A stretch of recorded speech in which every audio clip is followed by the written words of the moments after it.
नमस्कार, स्वागत है आप सभी का हमारे उत्कर्ष परिवार में। आई होप आप सभी स्वस्थ होंगे। तो देखिए, आपके आरओ का एग्ज़ाम अब 3 महीने लगभग रह गए हैं और 22 दिसंबर को आपका एग्ज़ाम है। अंतिम समय पर क्या रणनीति अपनाई जानी चाहिए, यानी लास्ट 3 मंथ्स में क्या स्ट्रेटजी अपनाई जानी चाहिए, उसी पर चर्चा करने के लिए मैं आप सभी के समक्ष आज उपस्थित हुआ हूँ। देखिए, अब तक मैं ये आशा करता हूँ कि आपने अपना सिलेबस कवर कर लिया है। अगर नहीं कवर किया है, कुछ चीज़ें छूटी हुई हैं, तो मैं ये कहूँगा जितना जल्दी संभव हो सके उतना जल्दी आप अपना सिलेबस कवर कर लीजिए। लास्ट 3 महीने में सबसे ज़्यादा ज़रूरत जो आपको पड़ने वाली है वो प्रैक्टिस की पड़ने वाली है। सिर्फ और सिर्फ आपको क्या करना है? प्रैक्टिस करना है।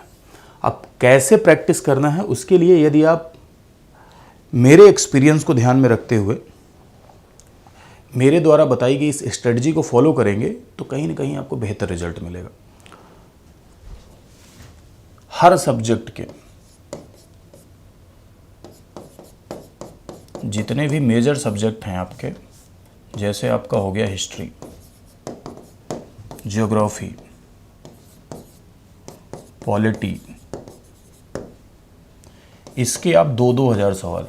अब इन 2000 सवालों में प्रीवियस ईयर जो क्वेश्चंस हैं यानी पीवाईक्यू हैं वो भी, और जो मॉडल क्वेश्चंस हैं, मॉडल क्वेश्चंस जिसे आप संभावित प्रश्न कहते हैं, इनको मिलाकर 2000 सवाल करिए। और ज्योग्राफी के भी 2000 सवाल, पॉलिटी के भी 2000 सवाल। ये हिस्ट्री, ज्योग्राफी और पॉलिटी के 2-2 हज़ार सवाल आप 3 बार करिए। अब आप लोगों को लग रहा होगा कि कहाँ 3 बार करना संभव है, तो अगर एक बार आप ढंग से सॉल्व कर लेते हैं तो दोबारा रिवाइज करने में कोई परेशानी नहीं होती है। बहुत सारे लोगों को लग रहा होगा कि ये बहुत हार्ड स्ट्रेटजी बता रहे हैं, इतना संभावनाएं नहीं हो पाएंगी, इतना जल्दी संभव नहीं हो पाएगा। तो देखिए मेरे भाई, अगर आप कंफर्ट जोन में रहेंगे तो फिर सबके जैसा ही रिजल्ट आपका भी आएगा। अगर आप सोच रहे हैं जैसे सब तैयारी कर रहे हैं वैसे हम भी तैयारी करें, तैयारी तो सब कर रहे हैं ना। लगभग 50,000 सीरियस कैंडिडेट पार्टिसिपेट करेंगे। फॉर्म कितना भी पड़ा हो उससे कोई फ़र्क नहीं पड़ता है। 50,000 सीरियस कैंडिडेट पार्टिसिपेट करेंगे, इसमें सब कोचिंग कर रहे हैं, सब ने अच्छी पढ़ाई करी है, सब ने सिलेबस को कवर किया है, सब चाहते हैं कि हमारा सिलेक्शन हो जाए, मैं सचिवालय में जाके बैठूँ, और हर कोई अपने अपने हिसाब से तैयारी कर रहा है। आपको इनसे कम्पिटिट करना है और ऐसे में आपको एक्स्ट्रा एफर्ट डालना पड़ेगा। अगर आप एक्स्ट्रा एफर्ट नहीं डालेंगे, आप सोच रहे हैं कि हम इनसे कंपटीशन कर लेंगे, जैसे सबकी तैयारी चल रही है सेम ढर्रे पर तैयारी चलाएंगे, तो संभावनाएं नहीं बन पाती हैं ठीक ठाक सफलता वाली। इसलिए आपको ये बात माननी होगी और 3 बार करना है। और बाकी जो विषय आपके बचे, जैसे आपका बच गया साइंस, बच गया इन्वायरमेंट एंड इकोलॉजी, ठीक है, environment and ecology, science plus current affair. देखिए, करंट अफेयर तो बहुत इंपॉर्टेंट है। करंट अफेयर आपको पिछले 1 साल का तैयार भी करना है और पिछले 1 साल के 500 सवाल आपको कलेक्ट करने हैं। ठीक, हमारे यूट्यूब प्लेटफॉर्म के माध्यम से भी आपको मिलेगा, वैसे भी आप खुद से भी कलेक्ट कर सकते हैं 500 सवाल। इस 500 सवाल का 1-2 बार 3 बार रिवीजन करना है, इसको लास्ट टाइम करना है।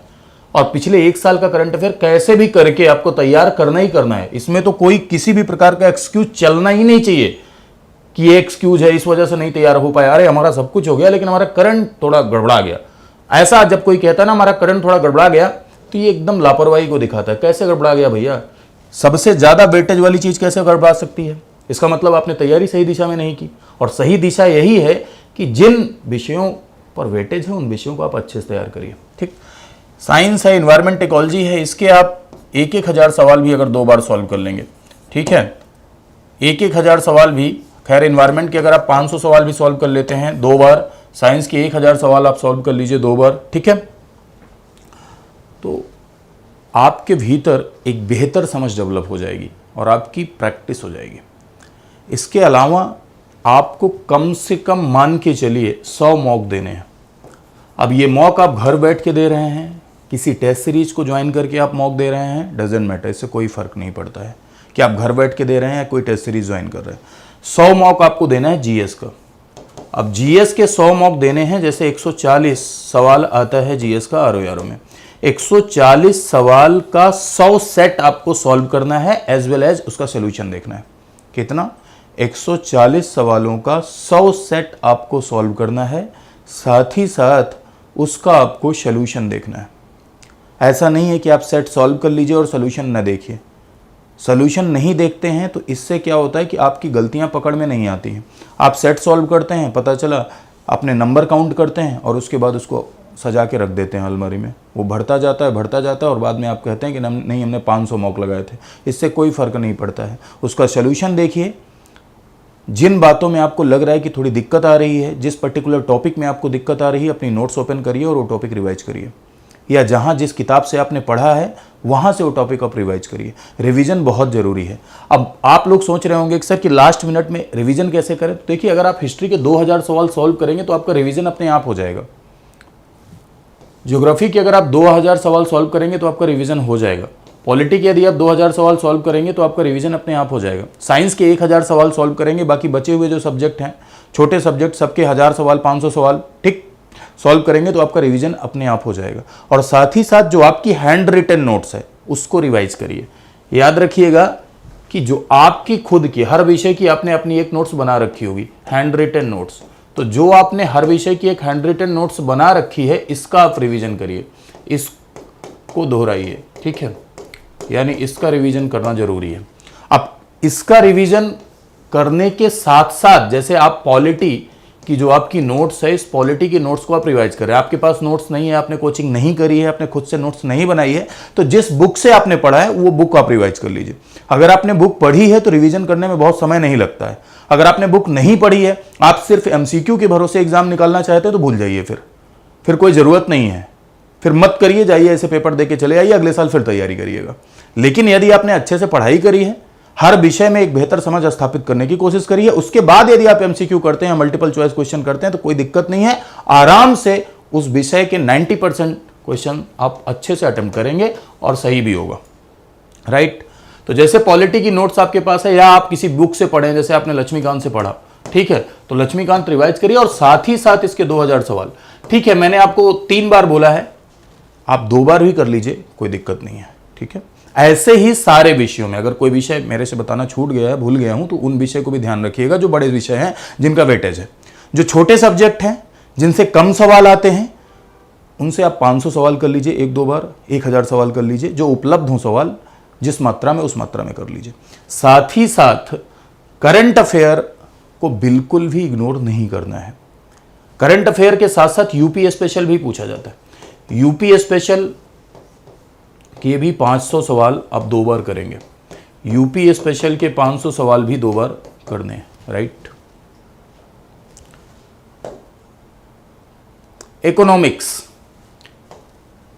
इकोनॉमिक्स के भी 500 क्वेश्चन, 500 सवाल 2 बार।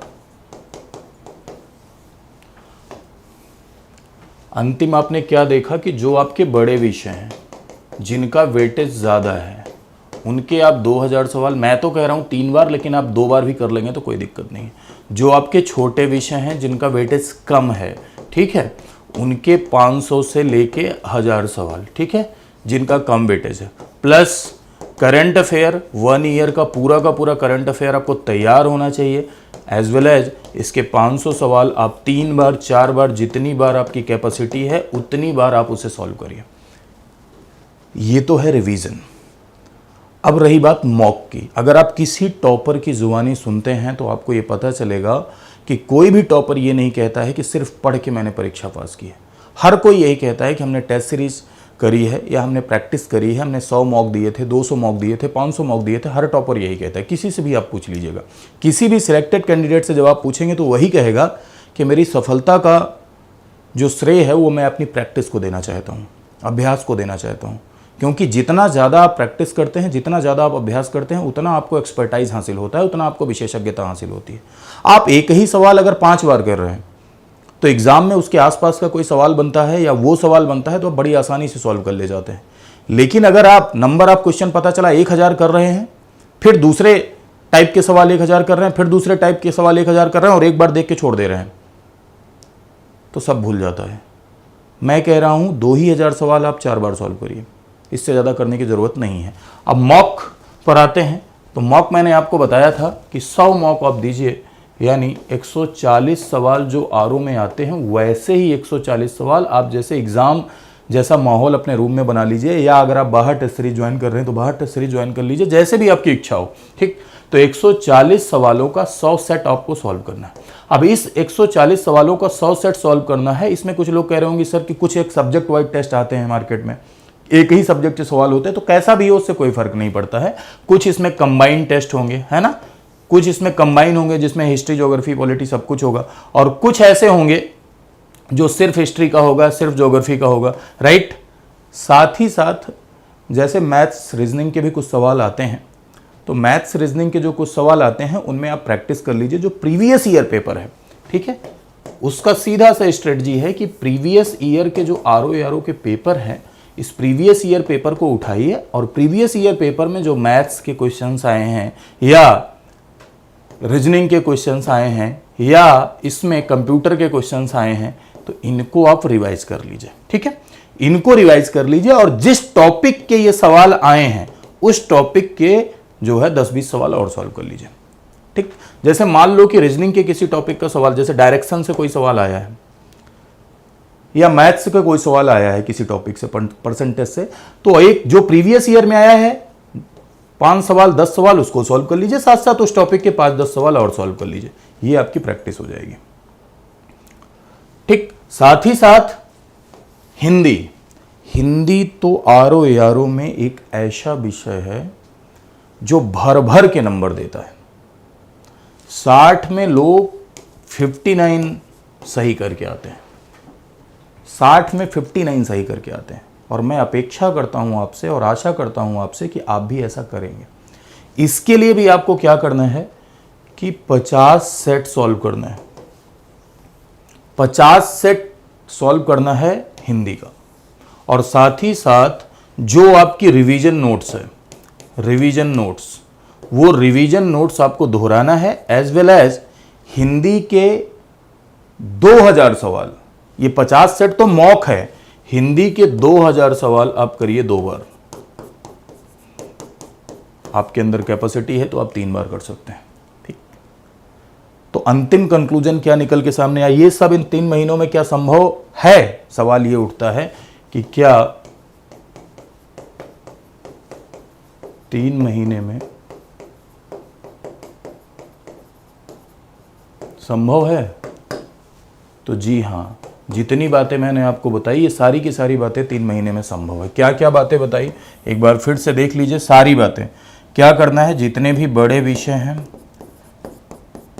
वेटेज ज़्यादा है जिनके, उनके 2000 यानी 2000 सवाल आपको करने हैं 2 बार 3 बार, जितने भी आपकी कैपेसिटी है।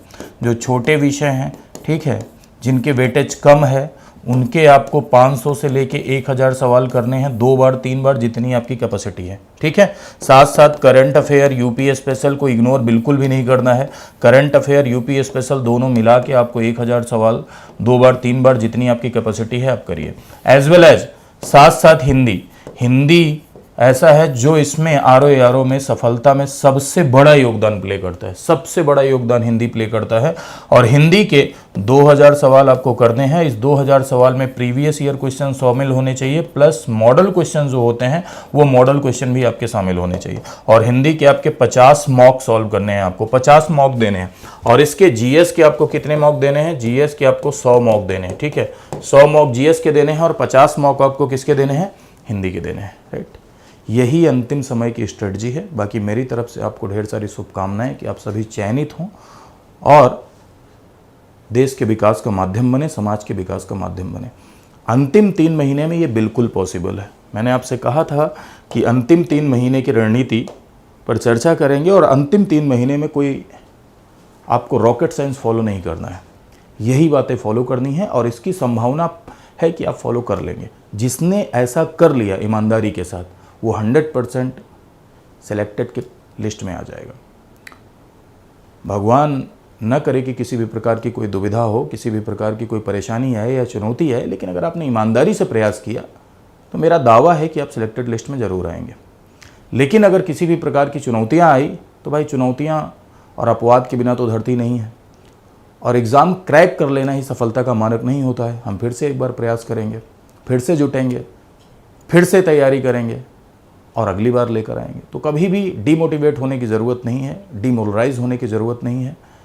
सफलता का मानक यही नहीं होता है। आजकल बहुत कुछ सुनने में आता है कि लोग डीमोरलाइज होकर अपने साथ कुछ उल्टा सीधा करते हैं, तो ऐसा बिल्कुल भी मत सोचा करिए, डिप्रेस्ड मत हुआ करिए। ईश्वर से ये प्रार्थना करिए कि ईश्वर आपको एक अच्छा स्वास्थ्य दें, अगर ईश्वर किसी भी को अच्छा स्वास्थ्य देता है तो जीवन में अगर ईमानदारी के साथ, डेडिकेशन के साथ कोई भी कार्य करेगा तो वहाँ झंडे गाड़ के आएगा। और आप भी ईश्वर से यही प्रार्थना करिए। खैर, मेरी शुभकामनाएं कि आप सब चयनित हों, आप सबके अच्छे नंबर आएँ और आप सब सिलेक्ट होकर देश के विकास का माध्यम बने। धन्यवाद।